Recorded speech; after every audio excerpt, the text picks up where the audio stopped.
After a week away due to weddings and whatever else has been going on, we are back. Jason, Justin, Max is on his way. I don't know where the rest of the geeks are, but lately we've learned to count, and we've been really doing shows with 3 geeks. We've learned to count. It's been absolutely tremendous. But we are back. Congratulations to Max for the wedding and everything. The after party was a lot of fun. Hung out with Justin. We played some weird version of bowling, and drank a lot of Cokes. Yeah. I had a beer or two. Yeah, it was good. Nice. But lots happened. Geek World. We're here, ready, excited to talk about it. I'm excited to talk about everything because I don't know what my trepidation has been all these years, but people have always told me the Scream television series was pretty good, and I've just avoided it. And I can't say that anymore. I'm 9 episodes out of 10 into the first season, and I'm really digging it. It really is as good as they say it is.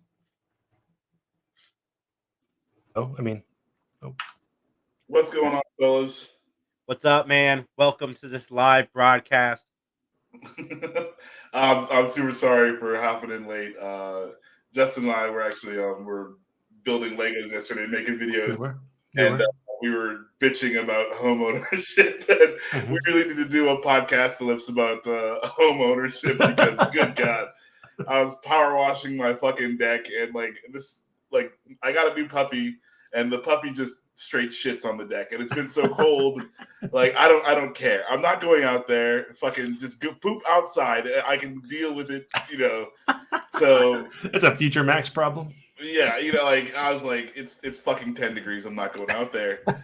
Current Max is good. Current Max is gonna stay inside where it's warm, and future Max can deal with it when it's outside and warm. Because A, fuck future Max, what a dickhead, and B, I mean, and also he's a sucker. Present Max is always doing shit to this guy, and he always falls for it. So I'm sorry I'm late. I had to power wash the fucking deck. It was disgusting. I respect that. As a fellow homeowner. I got married and had a fun reception, and all the fucking prize money went to the new power washer. Very nice. Congratulations. By the way, we were talking about your reception before you popped on. So a lot of fun on the wedding. What's up, Wise? How you doing, bud? And we got some stuff to talk about. But first, let's hear what everybody's been watching. You guys know that I've been binge watching The Good Wife. I have officially finished The Good Wife. I have moved on to The Good Fight on CBS All Access, and I love that show too.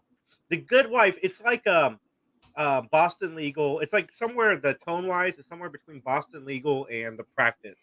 So it has serious moments, but it also has the quirkiness.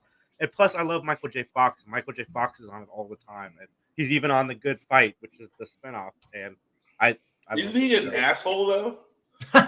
Oh, dude, he plays like a charming asshole who's uses his disability to get the judges. He'll be in there and he'll be like, mask, and then he'll grab his oxygen mask and fake like he's having a thing. Oh, dude, he's so funny. Oh, God. he pretended he was dying for 3 episodes. Oh, that's fucked up. But good. Michael J. Fox is cool. I'm glad they use his his disease. He still wants to work and he still wants to bring light to it. Hey, we can still do things even with the disease. So good on him. I like that they write it into the story and then they work with it. And I also like that angle too. Okay, so I've got a thing. Now I have okay, it sucks that I have Parkinson's, but now I also have sympathy button that I can just push at any time to get what I want. They played that up on Curb too, because he handed Larry David a Pepsi and he was. He's full on an asshole in Curb Your Enthusiasm. They do. They definitely lean into it for sure. Yeah. What have you guys been watching? Anything fun? Go ahead, Justin. No, I finished Boba Fett, which it turned into The Mandalorian at the end. So it just makes me. I enjoyed it a lot. The tail end of the series was a lot of fun. So you're a Mandalorian fan. You're a Mandalorian fan. Yeah. The Mandalorian carried the last couple episodes. I'm sorry. That's how I felt. The show was complete garbage until The Mandalorian showed up. Hey, George. How's it going, George? Are you guys going on George's show tonight? Like nobody's confirmed in George's little chat except for me. No, I only watched like 2 biopics in my entire life. I mean, I'll show up, but I'm in a similar boat as Matt. And fucking everyone's like laughing at me and calling me an asshole because I'm like, does Dewey Cox count? And Count it. So no, I'm not going to be on George's show because everyone already called me an asshole. But you called yourself an asshole earlier today. Yeah, but that's me. I'm allowed to do it because I mean, this is President Max, and the future Max can deal with the consequences. That's funny. What have you been watching, Max? I just caught up on Vox Machina. Mm. I fucking love that show. It kind of makes me want to go through the Critical Role thing, but like, it's just so much. Every episode's like 4 hours long. It's just a lot. Yeah, I tried. I don't know that I can do that, but I do. The show is really, really good. I have a lot of fun with it. I think like all the characters and the animation is good. So I've been watching that and Jeremy Clarkson's Farm. Nice. Oh, I forgot one more thing. Unless you want to add some stuff to the farm. No, it's just the Boys came out with an animation on Prime, and I've watched a bit of that. That's quite a bit of fun. Is it good?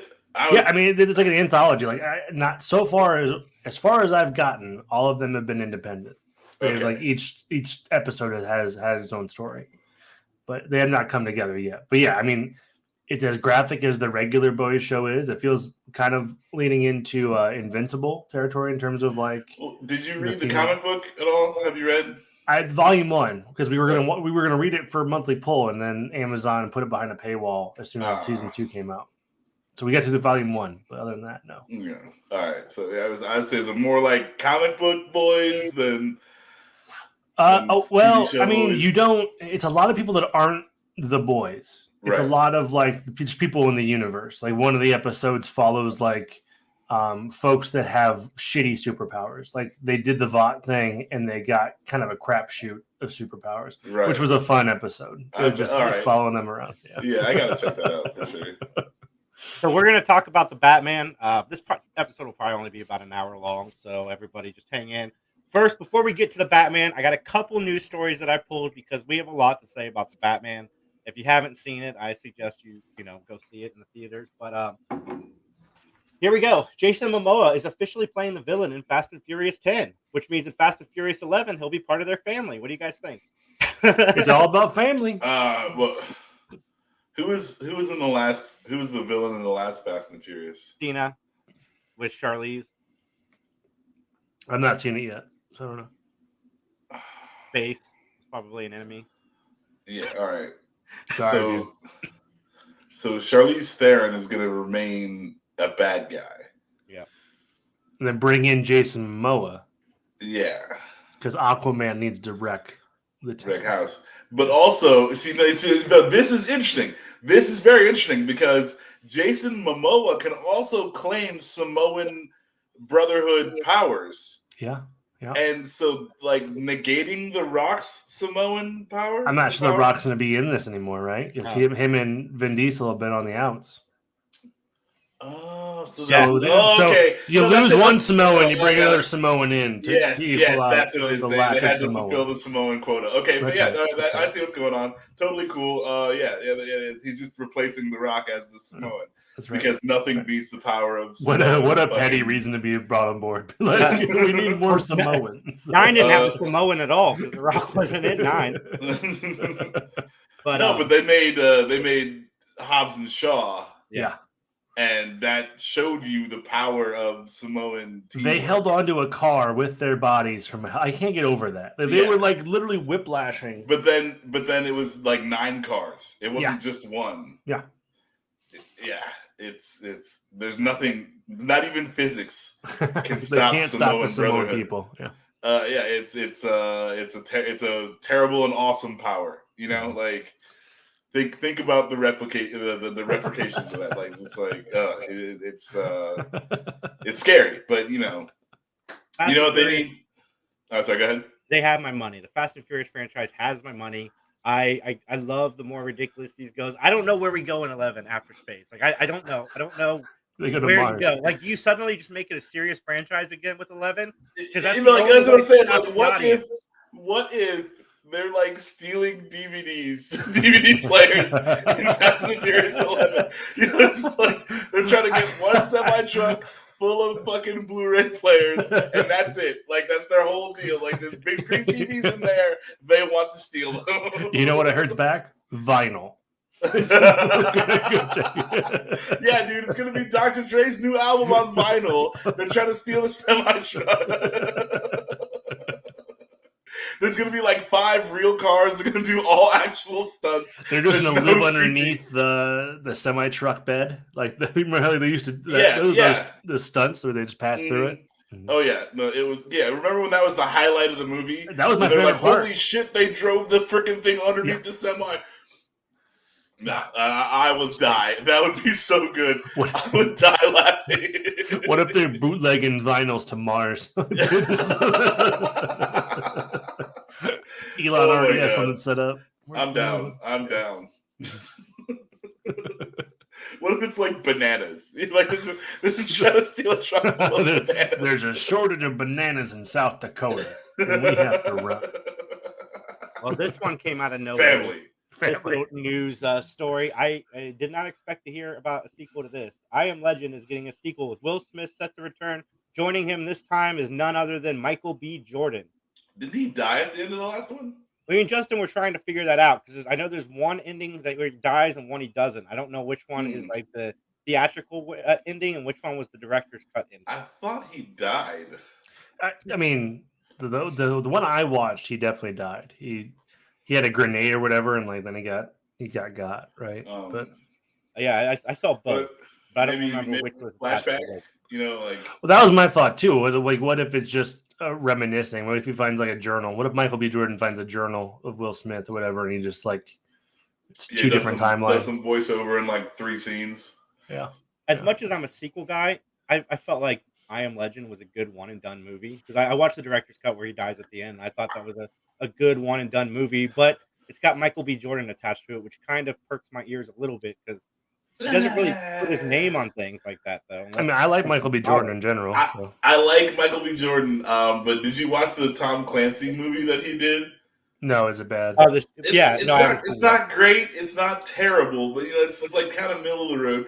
And it sounds like Michael B. Jordan is good. Like I dig the dude. I like him as an actor. I feel like he's an okay person.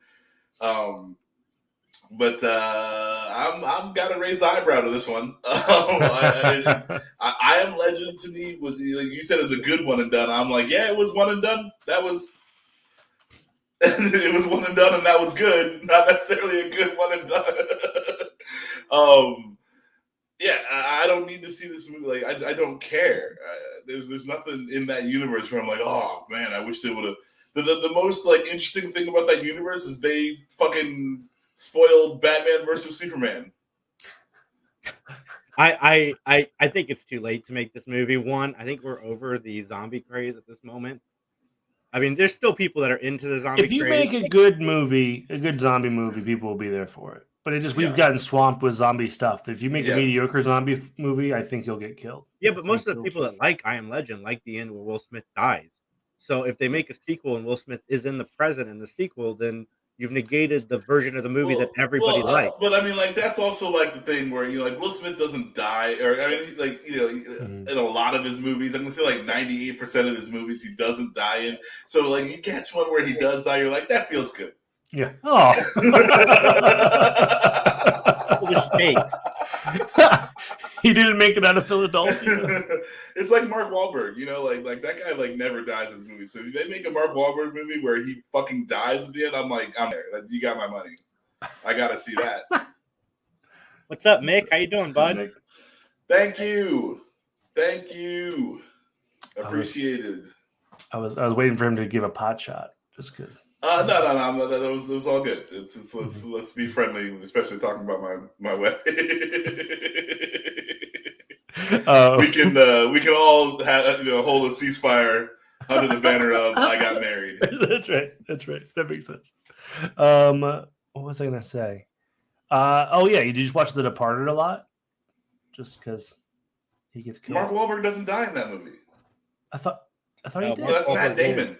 That's Mark Matt Damon. Wahlberg. Does. Mark Wahlberg is the badass who kills Matt Damon at the end of the movie. Oh, right. Because he's fucking Mark he's wearing those Wahlberg. little. Yeah, you're right. He's wearing those little booties. Yeah. He just Oh yeah. leaves, No, he's like, yeah. I got my booties on. I'm going Yeah. to the car. Mark You're right. Wahlberg has spent like the last 20 years trying to get a sequel made. Of The Departed? De Niro and somebody else.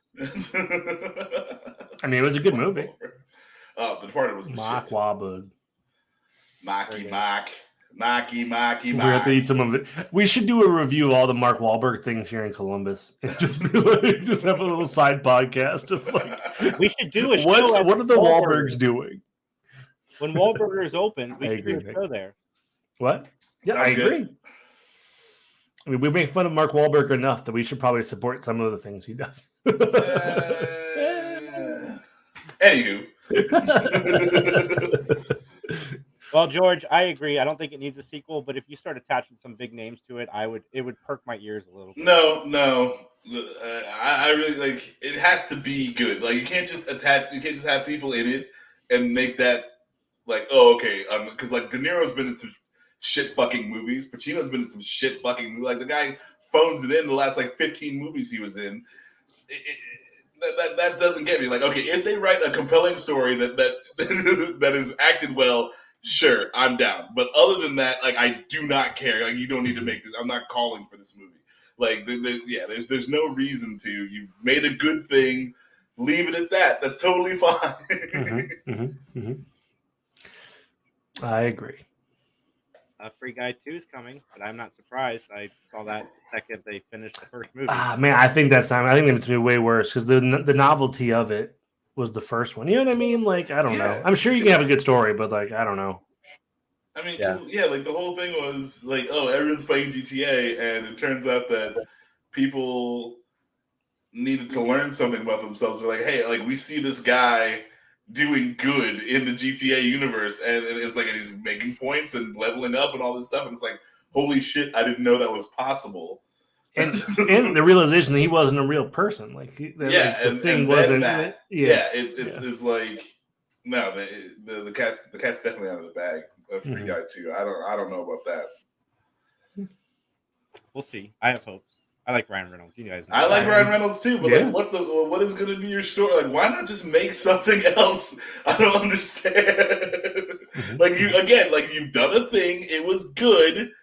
Leave it alone. That's totally fine. Like just have your good thing. Like you don't gotta like, and it doesn't taint the movie. You know, like when you make a sequel that sucks. But it's like, okay, well now this other thing is attached to it, and I gotta tell people not to watch that, and they're gonna be like, well, why not? You can waste 2 hours of your life. That's fine. Independence Day 2, I thought would ruin my thing of Independence Day 1, but I keep forgetting there's an Independence Day 2. Same with Pacific Rim 2. We should do a whole list of forgettable sequels. I have not seen. Oh, yes, I did. Yes, I did. I did see. It's got my least favorite stormtrooper in it. Finn. What's his name? I forget his name too. Boyega? Yeah. Speaking of good movies, here's a trailer that we're going to watch to take us into our Batman review. Here we go. Amityville house. This is a real thing, people. This is happening. Was this made with an iPhone 12? They're doing their best, Max. They're doing their best. I mean, like, look at it. I know it's bad. It's real bad. And this might have been an iPhone 10. See. Like it looks like just like someone grabbed a bunch of free assets on the internet. The House of Space looks like the Cat in Space gift that you get when you message people on like Messenger. Got a bad feeling. Oh man, that hand. That's a rough hand. It literally didn't move. The fingers didn't move when it dragged across the floor. That's a rough hand. He could really use some lotion. Oh my god. The curse goes galactic. Oh my goodness. Is this like Red Dwarf does Amityville? I'm actually kind of curious. Like, was the production company involved? Like, do they do a bunch of these like bad movies? Like, it looks like they're very much leaning into the fact that it's a bad movie, right? You don't publish that and be like, "Well, this is gonna be quality." You know what I mean? Like, oh, for sure. there's probably leaning into the fact that people will go see a bad movie, Especially when they got the last update for their fucking iPhone 8, and they're like, "Yes, we can finish the movie." George, right there, Amityville. That is Amityville in space is my favorite biopic. Spoiler for tonight. Whose biopic is that? Lutz's. The houses. This is the Galactus. biopic of the house. It's actually Unlike- the Galactus origin story. This old house gone dark. In the black of space, this old house. That would be a movie I would go see. Is just a bunch of like those old men from this old house trying to rent out a house, and there's just ghosts in it, and they're just figuring it out. Like, this ghost is haunted in the pipe. I guess I got to figure out how to. Yeah, get and what the you're ghost gonna out need of is the your pipe. 3/4 wrench. That's right. That's right. And you just bless that thing, and Johnny over here is also a priest. He got it online. now you're gonna want to run at least 3 gallons of holy water through that. Do you hear that? You hear that screeching? Yeah, that's the ghost dying in the pipe. There's all this black sludge coming Oh out. god! It's like the car from Jurassic Park after it eats Newman. Mhm. Mm. So Oh we my all goodness. saw the Batman. And this is the first time I think we've all seen something that we're going to review on the podcast. Like, usually there's one guy out that Well, has yeah, to, like, but Dan didn't show up. Oh. But Dan didn't show up, and he's the guy who likes to have movies told to him. we are going to spoil this movie. That's why I saved the review for last. We're going to discuss. We're going to talk. We're going to spoil. So if you haven't seen the Batman, go watch it right now. It's a swift. It's about 2.5 hours. It is It's 3 hours 3 long. hours. It's It 3 is hours 3 long. hours. Yeah. With trailers, it's 3 hours long. No. Because it got out at 9:30 was when we left the theater, and it started. So I went to see it at 10. I left at 1:10. Okay, Yeah. So just go in late Just- so you miss yeah. the trailers, and it won't be so Yeah, bad. It's like, but like, it doesn't seem that long until they. You were get right, to Max, though. There's a tipping point where, like, oh, we could have ended. Yeah, And then we did. yeah. And there's like they kind of Lord of the Rings it a little bit. It's not a full on Lord of the Rings, but like it definitely could have ended at some point, and then like you take a breath. And you're like, okay, like I feel like the movie's ending, and then it keeps going, and then like, but after you've taken that breath, like you feel the entirety of the weight of the movie that you just watched. Mhm. Like Mhm.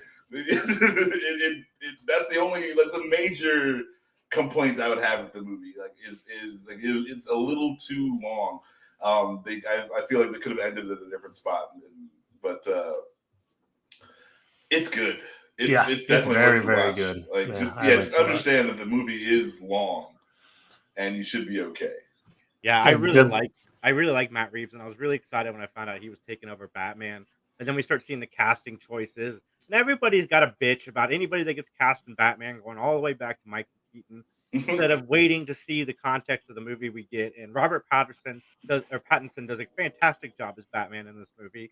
I like the story. Like, going into the movie, people were telling me, it's kind of like they took elements of Seven and Saw and Zodiac and made a really good Batman movie. Like, Mhm. I know that he does a little bit in The Dark Knight, but to me, I feel like this is the first movie where Batman is full on a detective. And I really like that element of this movie being explored. Well, this is again like, and this is why, like, the Riddler is a good villain to show how smart Batman is. Mhm. It also gives you like because he hasn't been Batman for very long. He's only been Batman for like 2 years when the movie starts. So it's like, okay, this is a young Batman, and yeah, like you see him at crime scenes, like doing like breaking puzzles and like solving riddles and stuff like that. And yes, I really, really enjoyed a detective Batman. I mean, Yeah. and this is, keep me honest. It's been a minute since I've seen The Long Halloween, but this is The Long Halloween, right? No, It's similar, right? It has similar plot points. it's got some. I mean, like The tone. I think the tone. Yeah. the tone. Yeah, the tone is kind of long, but like no, I wouldn't call this a I don't feel like they ripped out. Or like the Catwoman stuff, the Catwoman plot line is ripped out of Long Halloween. Yeah. That is for sure. But like the major plot line is its own thing. Its own thing. Okay. Yeah, George, I agree. You should go into any movie with no expectations. But yeah, that has to be the way you enjoy movies, or else you're gonna set yourself up for failure. And I completely agree. But this movie delivers on a lot. And you look at the cast and you say, okay, now we're Batman and robbing it. We have too many people in this movie. We got to pull back. But no, if you do it right and you write a compelling story, it doesn't matter how many characters you have in a movie, because every movie has a lot of characters in it. It's just how you use those characters. Right. And Mhm. I didn't feel like Penguin was fighting for screen time with. I mean, they were the barely. I mean, Riddler. yeah, a lot of these big name guys were hardly in the movie. I mean, not to say that they weren't important parts of the movie, but they were like, I don't know. I imagine Falcon Carmine. I can't tell. Carmine Falcone. Falcone. I mean, as an Italian, you should have a lot less trouble with this. I know.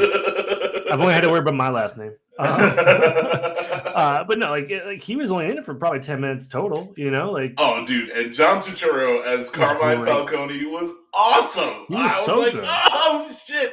I was so happy. I was waiting for him to break out in song with the Soggy Bottom Boys the whole time. That would have been fun. The one thing that really stood out when I left this movie is I feel like this is the way, if you're thinking about franchise building, right? You want to build a franchise, but you don't need to come out, because they didn't come out and say they were going to make a ton of Batman movies. They made this movie. But I feel like this is another example of how you franchise build, because this movie is a complete story, but they do have elements that are there left over so the franchise can roll. But if there's no franchise, you still have a good movie. You know what I'm saying? So that's one thing they did really well in this movie, to let you know that there's a world here that we can build on. But right now, we're telling you this story. And I thought they did it so well. And Paul Dano as the Riddler, like, standing ovation. I thought he did fantastic. That was a great Riddler. Yeah, like there's been a lot of like iterations of the Riddler, like, you know, like which Riddler do you have? But yeah, this one I really like this guy. It was different and still good. You know, like he's still smart. I like the tie-in to, you know, like he's obviously like not related to Bruce Wayne, but like he was at the Wayne orphanage, and like so that's why he, you know, like develops this, and it is good. It is really, really, really good. Yeah, I agree, Jason. Like, hats off. Like, that guy killed it. He, like, I feel like even as much as Heath Ledger took the Joker to a different place, this guy took the Riddler to a different place, and it is really, really good. You know, people have been asking me how it compares to The Dark Knight, and I'm like, I just saw it. Like, I can't give you that comparison until I've seen it it's a its few more own times, thing too, and I've let it marinate in some, you know, like some fine wine, let it sit to the side, and really like think about it. But I like the changes they made to Bruce's parents too. I like the element that we know that Martha Wayne was in an asylum. I hope we play with that. But also that she owned it. Yeah. like they named it like this, her family is the like that's never anything that I've seen in a Batman before either. And it's not very far fetched, right? Of rich people being able to cover up things that normal families wouldn't be able to cover up, so they have a squeaky clean image. Yeah. In the Flashpoint, she is the Joker, and I feel like there's kind of a hint at that, making her, you know, in and out of asylums. Mm-hmm. Yeah. Oh, that's a great point too. I never thought that she would be Martha Arkham. Yeah. Married to Bruce Wayne, like, and that just that adds Why'd you say that name? adds a whole nother level to everything. Like, Mm-hmm. you know, okay, why does Batman send everyone to Arkham? Oh, because he owns it. Yeah. How do I pay for this Batmobile's gas? Arkham. I love it. But you know, like, if it's like, okay, I can't, you know, like, I can't kill, and I like the normal system can't hold these people. Send them to my facility to hold these people. Like, that's like, it makes sense to me. Yeah. I love the music, by the way. That score drove this whole thing for me. Like it set the tone for the whole thing.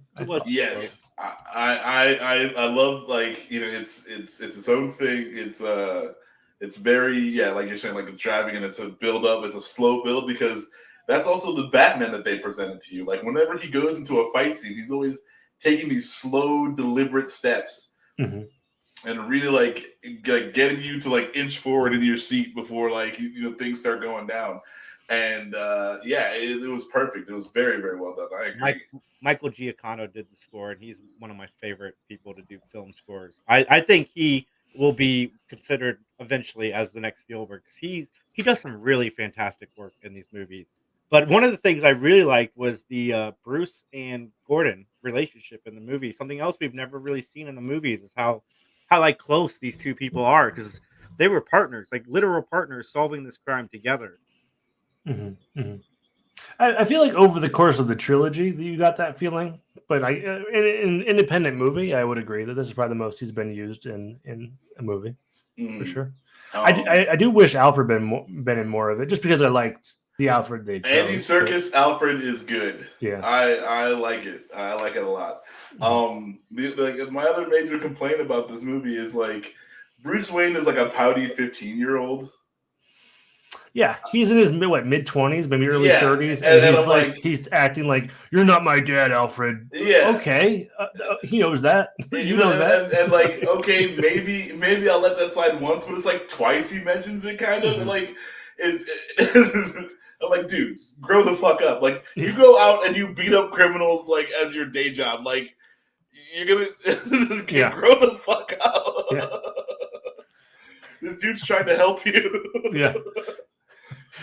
He's the only person you trust with your secret identity type of deal, and you're screwing this up for him. Oh my goodness! Well, we started to see that attitude. Oh, for sure. It was. I mean, the whole point of it was progression, right? But like, even still, and then like the only time you see that, like, it's Alfred that kicks him in his ass. Like, don't give me that pouty shit. Fucking, who gave me those cufflinks? Your fucking dad gave me those cufflinks. Be like, fucking, you're gonna go believe Carmine Falcone, you fucking idiot? Like, what the fuck is wrong with you? Yeah. It almost is like he almost wanted something. You know what I mean? Like he had the worst imagination. You know what I mean? Like you expected the worst so that he got that result. And he's like, oh, I agree with that because it's the worst possible outcome. Mm-hmm. Oh my goodness. I'm just like, that was kind of annoying, because like, it's always like, he'll be just getting out of his Batman costume. He's got to be Bruce Wayne for 3 minutes. Mm-hmm. And, but he's still got the eye makeup on. So he's like, it's like he's looking super goth. And I understand like, that's not what they were doing, but like when he's got this dark eye makeup on underneath his eyes, he's like, "You're not my father." Like, I'm like, "All right, emo kid, like, go smoke cigarettes in the alley." Like, Jesus Christ. So we heard the Joker's voice in this movie, and this is the actor who played the Joker in this film. What do you guys think of him as the Joker going forward? I was a little iffy on his Joker voice, but I'm sure it can grow on me at some point. But I don't know. Yeah, no, we'll see. I mean, had you told me Heath Ledger was going to be the best Joker ever prior to Heath Ledger doing the Joker, I'm not sure I would have agreed with you. So let's see how that goes. I think Heath Ledger's Joker could fit in this world, though. Like, 100%. Yeah, I do like that they tease the Joker, and I like that he's already in Arkham. Well, yeah, I mean, it makes sense he would have caught. Well, I would assume Batman caught him if he's in Arkham, or they have a prior relationship. But that's just an assumption on my part. But yeah, I mean, like with the dialogue too, where it's like, oh, like the Batman rained on your parade. It sounds like he's kind of speaking from experience. Mm-hmm. So yeah, like I think he was put in Arkham. Mm-hmm. Mm-hmm. I would agree with that. I'm going to say something that maybe has only been said once or twice about Colin Farrell, but Colin Farrell was fantastic in this film. Hey, I like him in a lot of stuff. Kudos to Colin Farrell. Yeah, he did not be the weak link. Yeah, like I am not a huge Colin Farrell fan. I dug him in Bruges. There's not much else I like him in. I loved him in The Gentleman. Oh yeah, he was good in The Gentleman. I'll give him that. I have seen either of those. I liked him in Horrible Bosses. Yeah, Horrible Bosses is ridiculousness, but he got to just go nuts. Like that was anybody. I think you'd have liked anybody in that role. It's like Tom Cruise in Thunder, Tropic Thunder. Tropic Thunder. But no, Colin Farrell. You don't even know that that's fucking Colin Farrell. I agreed, 100%. Like that could have been anybody under there. Like that was the makeup is so good, and yeah, dude. Like I love the Penguin. Can I just say first thing, like before we go into like how awesome Colin Farrell, more into how awesome Colin Farrell was. All the villains lived. All the villains lived except for Falcone. Yeah. Like, how awesome is that? Like, this is the most Batman movie that's ever been, just because like they had 7 villains and all of them lived. Mm-hmm. Yeah, agreed. That's a good point, George. I can see where you're coming from. It was a little heavy with. Okay. No, I'm sorry, George. The immaturity of Bruce Wayne, get the fuck out of here, bro. Like, no. He's too old. The "you're not my father" line cannot be in the movie. That cannot be in the movie. And he does it like twice. Hey, George, I agree with you. I saw it the way I think it was meant to be portrayed, because he's been in a cave with Alfred for 10 years. Maybe his maturity level is just not there. No. You can. I'm sorry. Again, like Batman is a fucking. He's a profiler. He's like a serial killer profiler, a high level detective, a forensics expert. All of these things, I'm so like an analytical mind cannot work like that. Yeah. I just feel like like leaving the Wayne company to Alfred and like, hey man, you handle it. I don't give a fuck. Absolutely, that makes total sense. I agree with you there. But that 15-year-old immaturity does not need to be in the movie, and it takes away from the character. I wholeheartedly disagree with you. Unless we have his age wrong, unless he's supposed to be like, I don't know, 16 years old. Yeah. No. He's supposed to be late 20s, early 30s. Yeah, around 30. Yeah. Like you've had therapy, you dealt with this shit. Like fuck you. Like no. Well, and that was one of the gripes that the Riddler had. I loved his like in the Arkham conversation, right? Mm-hmm. Where he was like, "Oh, poor Bruce Wayne, the billionaire in the castle, right? Where us other orphans are left to deal with kind of the fallout of actually being orphans." Not to say he wasn't an orphan, but like the point of view of other orphans is like, "Hey, we're broke and we're doing parents." Right. Right. Like I just don't see how Bruce Wayne does not appreciate Alfred, and like at this age, again, like if he was 16 and he was going through ninja training and Alfred punches him in the face, he was like, "Fuck you, you're not my dad." I get that. But we're beyond that. Like this, like that has no place in this movie. And he can still be a dark Batman. Like it's not. He doesn't need teenage angst. Okay, like that's very CW of them to put in there, and it's. It probably should have came to a head prior to this, right? Like that's a conversation that's probably ongoing for his whole life. Right? Like how many times has Alfred got to hear "you're not my father"? Right? Like if he's still hearing it now when he's fucking 30, how many more times is he gonna have to hear? Like give me 20 years, right? He was 10. Yeah. Like, oh no, unacceptable. I'm sorry. It would have been interesting to see more of the staff around the house too, because that lady that answered the phone, like, oh, I guess it makes sense he has other staff, but like we only saw Alfred. Like, that's supposed to be Aunt Harriet. I like that. It's not Aunt Harriet, but I like that there is an Aunt Harriet. Like they're kind of throwing homage to everything. That's what I thought in the theater. I'm like, holy shit, did we have Aunt Harriet living in the house? Back to Colin Farrell. Like my favorite Penguin moment was when they had him tied up and he's like, it's supposed to be La Rata, and like you. Oh yeah, that was so good. And then they leave him tied up. He's like, "You fucking assholes!" That was the best. That was just the best moment. The Batmobile was sick. I thought. Out of 10, how would you rate the Batmobile? I like goofy Batmobiles, so I'll say it's probably a 7.5. I mean, it was cool, but like, I don't know. Like even the bad Batman movies had super sweet Batmobiles. You know what I mean? I like this Batmobile. I give it like a 9 out of 10 because this is a year 2 Batmobile. This is like I have taken a car, I've built the thing by myself, and I attached a jet engine to it because I'm smart enough to do that, but I'm not smart enough to not tell Alfred that he's not my father. But I liked it too I because love the Batmobile. it felt like a car a 30-year-old would want to soup up. Yeah, yeah. You're like, oh, fucking get my dad's old Challenger, and we're gonna fucking do this up. Yeah. Like, No, agreed. oh, It was sweet. it was so good. Like, yeah, they didn't do anything too gimmicky with it. Like, the most gadget thing was the jet engine on the back of it. But I really, really dug it. I love that scene, or the chase scene. It fit the movie very well. I will say it kind of paired well with it, for sure. Except for the chase scene was so good. Oh there's man, flying. No mention of the chase scene at all after it happened. Like they destroyed a lot of shit, but no one even brings it up. Well, yeah, there's like this massive 12-car accident where fucking 4 people died. As dark as Gotham is, it probably happens a lot. You know what I mean? Like, yeah, you know, being honest, Gotham sucks. Yeah, it makes sense, George, for sure.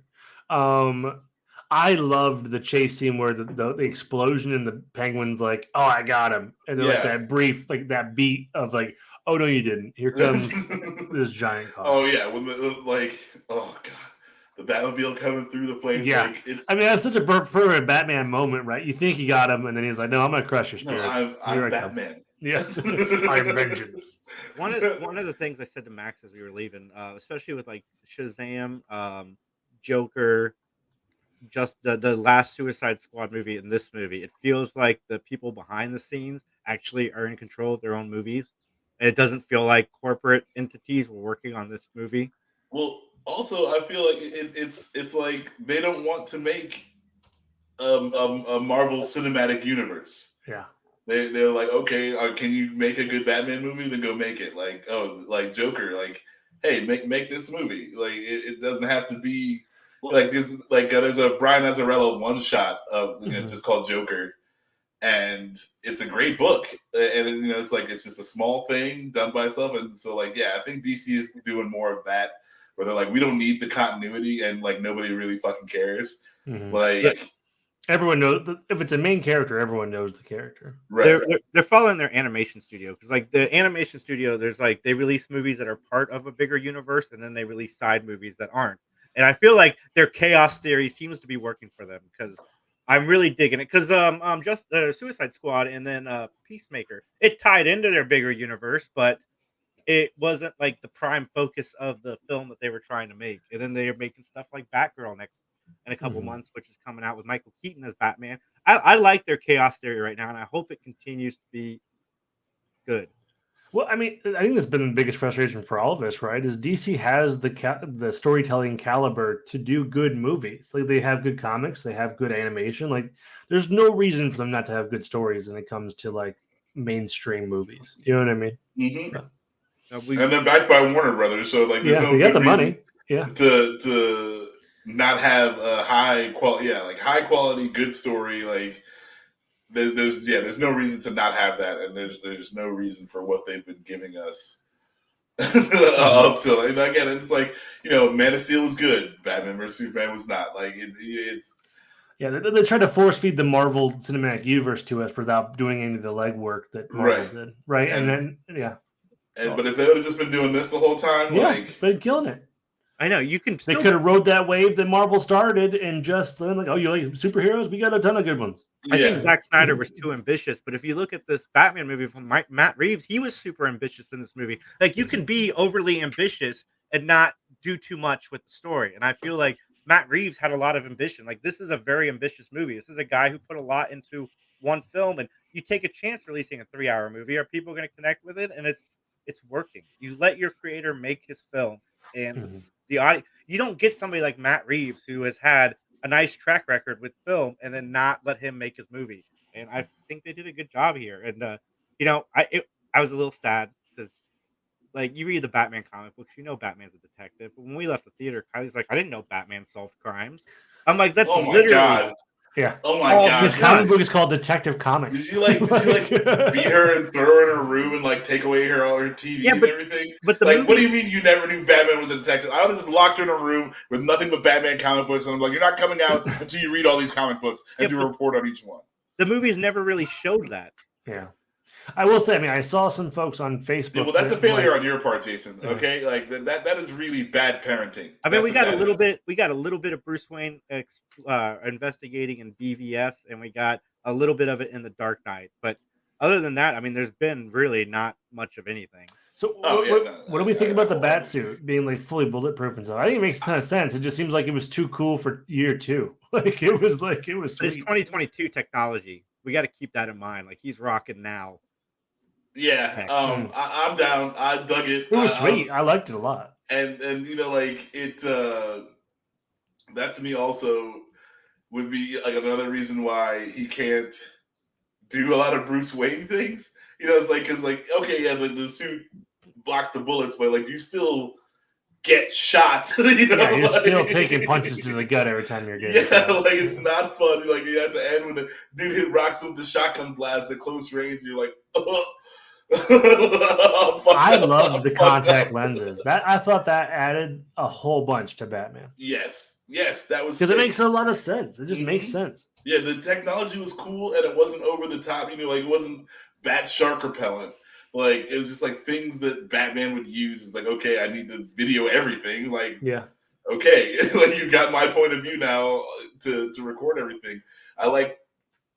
Can we talk about Catwoman for a second? Yeah. Let me transition into that. I like the fact that Catwoman and Batman, Bruce Wayne, did not have a huge falling out. Because you know, when you get partners in this movie, they like split up in the middle, and there's this big deal, and then they come back together at the end. So glad it didn't happen in this movie. I thought they handled that Catwoman Batman relationship how I expected. Like if I was to map out in a comic book sense, like what Catwoman and Batman were going to interact with, I felt they were very faithful to that. But I don't know. Max is the expert. I'll let you. No, I dug it. It was a solid, you know. Yeah, everything was good. Like I really liked her as a character. I think they finally captured the Catwoman character perfectly, and then her interactions with Batman were good. But like mostly, I was just so happy that like they did her right, and Zoe Kravitz killed it. She was just freaking excellent as Catwoman. I liked her fighting. I liked everything. I thought Catwoman was the shit in this movie. I was so down. George says he's glad that Catwoman Batman stuff wasn't too romantic. It was just as though it should. Yeah, you know, it was a little flirty, a little heavy petting. It wasn't bad. But yeah, it didn't take away from the movie. You know, it wasn't like, oh, okay, here's the love story. You know, like that's I just thought it seemed to work. So it seemed to fit for sure. It's like Matt Reeves wrote the script and he's like, okay, so we have these elements. Maybe we can make this character Catwoman. Now, how can we make this work? And he figured it out. And he's like, okay, well, we got the mob boss. Maybe we can put Penguin in here. How do we make it work? It's like he just made it so well done. Like I really like this movie. I can't express how much I like this movie. Like I didn't know what to expect because I went in it. I'm a fan of Matt Reeves. I liked the first Cloverfield, which he directed. I like Dawn and War of the Planet of the Apes, and then now this. Like the guy is running 100% in film, as far as I'm concerned, and box office. So I can't wait to see what he does next. Hopefully, Batman too. Yeah. Hopefully, he gets another crack at Batman because, like you're saying, like this movie is its own thing. It totally stands on its own just fine. But they left enough. I mean, this is more like the Batman Zero year that Scott Snyder and Greg Capullo wrote and penned. I do hope, and this is just but so there is a door open, and like you can't see. It's like, okay, the Penguin grows into like the actual Penguin, and you know, like and Catwoman's gonna be doing her thing. The Riddler and the Joker are what we know are in Arkham right now, but we don't know who else is there. Right. And yeah, it's I hope we get another Batman out of this sandbox. I'm definitely enjoying all the toys in the toy box right now. I do hope that Patterson kind of builds out because he didn't look very he was No. strong in his actions, but he was not a believable strong. Yeah, dude, like you know what I mean? when he's in the suit, yes, he looked looks big. He looked yes. huge. But When it when was he- Bruce Wayne, he was just a twig. Yeah, He was like maybe it was the by way design. I don't know. Christian Bale might have overdid it. You know what I'm saying? Like, Yeah. uh, But somewhere in the middle between where he's Right, at and where that's where Christian he needs Bale to is, be. I think is a more believable stature for Bruce Wayne. It reminded me of the Keaton Batman, because Keaton wasn't huge outside of the suit at all. He was a lot. That's fair. I mean, smaller guy. yeah. Oh yeah, no, Keaton's a terrible Bruce Wayne. I mean, because he builds his body up to take punishment, because he's going to be taking shots and stuff. It has nothing to do with All right, so the Batman made $248.5 million worldwide this weekend. It's getting a sequel. There's no ifs, ands, buts. It came in. I hope it does. Came in second place total post-pandemic with 128.5 this weekend just in the U.S. So it's getting a sequel. So got second place to Spider-Man. Don't rush. You know how long they pushed this movie back? What, 2 years? Yeah, because of COVID and everything. But take your time. You know, don't rush. If you're making a sequel, don't rush. I like that but too. also, you know, it's but the problem with having the suit in the backpack, which I did also but it's how do you fit this bulletproof armor, you know, into this little backpack? It's like a napkin folding of bulletproof. Nanotech, some origami in the bat suit. Nanotech. I am curious, that squirrel suit was so cool to me. We didn't get a good shot of it, but the fact that he just wrapped his cowl around, what I mean, zipped it up and which makes why he has the cape a lot more sense. Yes, and then, oh my goodness, I love that scene. The squirrel suit stunt was so awesome. I'm just they do so many good things in this movie. It is the attention to detail was great. It's probably the biggest thing. Is that everything made sense. How about the Batcave? I like that a lot. Yeah, I like that a lot. Yeah, I thought it was fascinating that he worked out of Wayne Manor, Wayne Tower, not a mansion. Oh, okay. Yeah. Well, again, and that's cool too. You know, it's okay, he lives in Wayne Tower. He uses the old subway system to get that.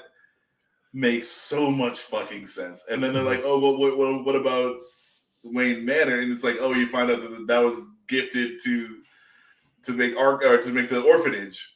Mm-hmm. I'm 100% about it. That is so cool. Go ahead. No, yeah. So I mean, I was just thinking about the Renewal Act and all that stuff made sense to me. The people the corrupt politicians, they leaned heavily into the QAnon stuff. That's where my mind went. Where these people on getting I forget the term for it, but using a forum to kind of spark some type of angsty rebellion. You know what I mean? Yeah. Either way, it's that. I mean, that's happening today, not in the extent or the extremes that they're calling about, but I mean, it's believable. Places like the 4chan or 8chan or whatever. Yeah, they call Batman's white privilege. You know, they call it out for what it is. You must be a rich kid. I mean, he screams "rich kid," right? You're not my father. I don't have real problems. Do you enjoy the fresh berries you had in the morning? Yeah, for sure. Everything is done with just the right touch. This movie, again, other than being a little too long, is so good. And I'm complaining about Batman being a little angsty teenager, but that's 3 lines out of the movie. Yeah, it's a very small thing. 45 seconds of the whole movie. Yeah. So, please don't let my harping on it make you think that it's a big deal in the movie. It's really not. I would argue that makes it such a good movie, right? If that's the smallest detail you find that's annoying to you, I mean, that's probably a really good. Oh, for sure. That's I can take something when I'm crying about something, it seems like a big deal. It's really not. Yeah. No, I don't want it to ruin anyone's experience. Yeah, please go see it. Please be prepared for 3 hours of Batman, and it's gonna be the detective side of it if you like that idea of it. But parts do feel a little long, but it still feels like a pretty swift movie. I You go see it because even the parts that are long makes the movie still worth watching. It's still watching Batman, and it's good Batman. It's not like you're sitting through 4 hours of Batman and Robin with the bat nipples and all. So Yeah, the only thing that I thought was like, okay, they didn't really need this is when Catwoman and him were leaving. They were rolling out. It really screamed to me like it was like the Hulk end credits where he's just like he's hitchhiking down the street and he was like, okay, I guess we're they done. had to show the Bat Cycle. yeah, they wanted it to be cinematic, Justin. I guess, but I feel like 4 or 5 streets is too many. Maybe do 2. Yeah. Again, like the movie is too long. Like they needed to cut some stuff out. Yeah, absolutely. Like they could get rid of some of that for sure. It's all good. It was good. But like again, like the villains lived. All the villains lived. And they were all perfect casting across the board in this movie, in my opinion. And what do you guys give it out of 5? Geeks. Out of 5, I'm gonna say this is like. I mean, I'm a Batman nut. Like, this is like 4 out of 5 for me. I dug it. It's really hard to make a good Batman movie, I guess. And this is the most comic booky Batman movie they've ever made, and it is so good. And I say it's the most comic booky because again, like in a comic book world, you can have all your villains. Like like when people are trying to make these Batman movies, and they're adding an element of realism when he straight up murders the villains. Like because how else would you handle these situations? But like that's not Batman, So they nailed it. 4 out of 5. Go watch this movie. I've already seen it twice. I plan on seeing it again. Justin was like, yeah, I think. How have you already seen it twice? I was like, the Batman. Yeah, he's like Batman. Kudos to you. I couldn't find the time to go see it a second time. It's cool because I work as a home healthcare aide for my dad, and I was like, "Hey, Dad, you want to go see the Batman movie?" So I got paid to watch Batman. Nice. Living the dream. I mean, to me, I don't know. I George has a comment, but like I would agree with him. Like 5 for me.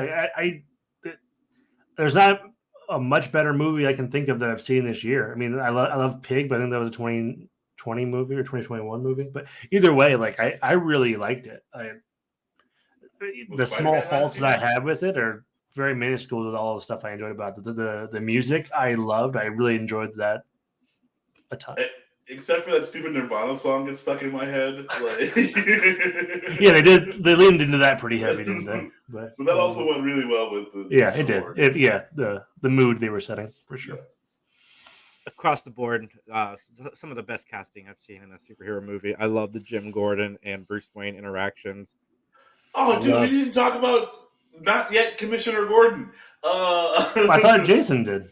I brought it up briefly, their interaction. But he was great. I liked him a lot. He made sense to me. He's from Westworld, right? That's the show I know him from most. Yep. But yeah. It was so good. So good as Commissioner Gordon. And I just... Yeah, like their interactions are, it's like when they're going through the orphanage and he's like, no guns. Hey man, that's your thing. When he punched him in the face, I laughed. I was the only person in the theater that laughed. I laughed so hard. The fact that he was like, he wasn't expecting it. He was just chatting and then I was like, you could have warned him. Normally, this is the moment that Batman would take to just disappear. Like instead you get rocked in the face. Yeah. I'm gonna listen to you. You said punch you in the face. I'm gonna hit you in the face.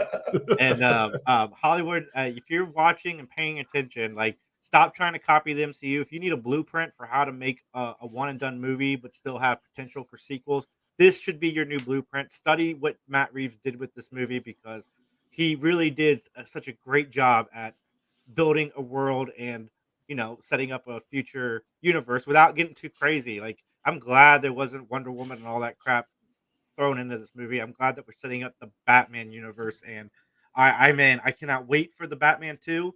I can't wait for the Batman 3, and if the trilogy is as awesome as this first movie was, I can't wait for the Batman 4. So kudos to Matt Reeves and the team. The nitpicks are very minor, but this movie was easily a 5 out of 5. It was everything I wanted from the Batman movie, like 100%. I got my little 7 that I was hoping that we'd get kind of elements of. I like the Saw elements that they borrowed from. Just everything in this movie for me just really hit home, and yeah, 5 out of 5. I agree with you, Justin. It's fantastic. The Batman Riddler scene when they meet for the first time. Oh, you're not as smart as I thought you were. That whole part of it? Oh, so it was good. So good. Yeah. That was so good. Because again, my favorite Batman Riddler moment in comic books is in Hush when he's trying to figure out who is, and the Riddler's like, "I know who you are," and then but Batman's like, "Yeah, but you're the Riddler. Like you can't just tell anybody anything. Like you have to make them figure it out. So like you're not ever gonna make someone figure out that I'm the Batman." Oh. But this was a good kind of play on that, where it's like, "Oh, you're not as smart as I thought you were." Like, you're just... Oh, it was so good. Yeah, and like the fact that the one detective had to tell him like what the tool was, and like, oh, yeah, that's all it took. But it was yep. I really, really dug it. That was there's that one. What was the other? Like, kind of it was, or you'll be who are you? I'm Vengeance. Yeah. Like my parents watched the movie and they're like, we were waiting for him to say I'm Batman. I was like, I know, that's what they were counting on, and they did something different. I really liked the things that they took and kind of flipped on its head that you expect from a Batman movie, and yeah, they put together a fucking hell of a Batman movie. So, dumb question. I just want to make sure, like, he knew Batman was Bruce Wayne, right? The Riddler did. No, okay. I wasn't sure if he was just playing at the end, or if he was just like, because he kept saying Bruce Wayne so heavy. I was like, they were trying to trick us because even Bruce thought he was right. I wasn't sure if like he wanted to just take it with him or whatever. But okay, I wasn't. Yeah, the whole way the monologue was delivered was to make us all think that he knew that he was Bruce Wayne, and then it was flipped with like one line towards the end. Oh yeah, no, I knew he at the end he was like, oh, we almost got him or whatever, right? But like it was just a matter of I thought he was just trying to be clever and be like, I know who you are. I just didn't want anybody else to know who you are because it's a secret for us. But yeah, I'm glad they didn't reveal it to anybody. Like there's a few parts in the movie where I'm like, he's gonna reveal it. I'm glad they never went that. Oh, there's no way that somehow something would stop it. There's no way Bruce Wayne. You know what I mean? That's a reveal they wouldn't have in the comics. I don't think. Yeah, or in the movie. But yeah, everybody, let us know in the comments below what you thought, what your rating out of 5 is. You can catch Justin and I tonight on George's show, maybe some more of the Geeks. I have no idea, but we will be there. George, make sure you guys know that 8 Mile is not a biopic, and if you guys choose it as a biopic, I will have a rant for you. And my number one is... It's not a biopic, though. It's not about... It is. It's evidence in real life. That happened. 8 Mile happened to him in real life. Yeah, it is inspired by his real life. No. Is Get Rich or Die Trying a 50? Yes. Biopic? I think that one actually is. Is it? Oh, man. I already know what my worst biopic is. Spoiler alert, it's the Tupac movie they made a few years back. But everybody out there, thanks for listening. Thanks for subscribing. Tune in tonight to the Perfect 10, and we will catch you guys later. Have a great evening.